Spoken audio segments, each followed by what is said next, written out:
In the summer of 1587, a group of 117 English settlers arrived on a small island off the coast of North America. Their destination was Roanoke Island. They came with a dream: to establish a permanent English colony in the New World. Among them were men, women, and children. And among those children was Virginia Dare, the first English child born in the New World. At first, everything seemed possible. The settlers built wooden houses, created a small settlement, and tried to survive in an unfamiliar land surrounded by dense forests and the Atlantic Ocean. But Roanoke was not an easy place to live. Food was limited. The wilderness was dangerous. And relations with the Native American communities were complicated. The colony desperately needed supplies. So Governor John White made a difficult decision. He would return to England and bring back food, weapons, and other necessities. He promised the settlers that he would return as quickly as possible. But history had something very different in store. John White sailed across the Atlantic and reached England. Then, before he could return, war between England and Spain made everything more complicated. Ships were needed for the conflict. Resources became scarce. And White's return to Roanoke was delayed. 1 year passed. Then another. The people on Roanoke Island were completely isolated. There was no way to know what had happened to them. Finally, in 1590, John White was able to return. But when he reached Roanoke Island, something was terribly wrong. The settlement was empty. There were no settlers waiting on the shore. No voices. No children. No signs of normal life. The wooden houses had been abandoned. Vegetation had begun to take over the settlement. It looked as if an entire community had simply vanished. White and his men searched the area. They looked inside the abandoned buildings. They searched the surrounding woods. They looked for graves.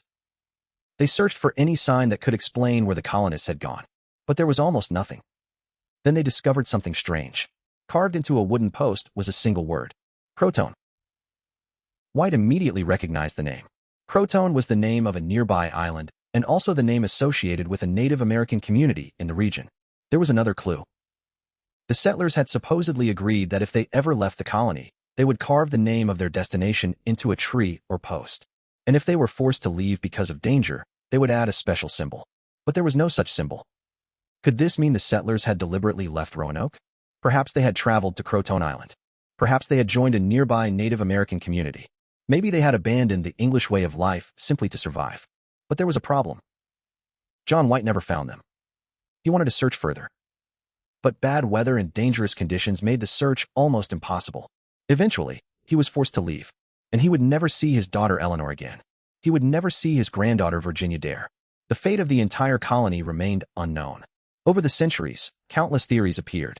Some historians believe the colonists may have integrated into Native American communities. Others believe they may have died from starvation, disease, or conflict. There are also theories that some of the settlers could have moved farther inland. Archaeologists have discovered artifacts that suggest English colonists may have lived in other areas. But none of these discoveries has provided a definitive answer. And that is what makes Roanoke so fascinating. There is no confirmed mass grave.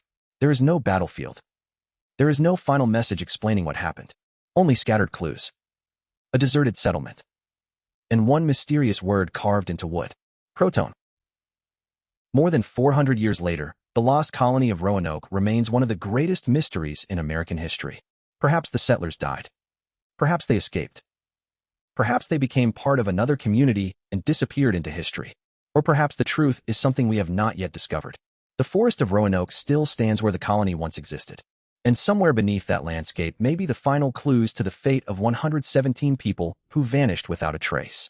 So the question remains: what really happened to the lost colony of Roanoke? For now,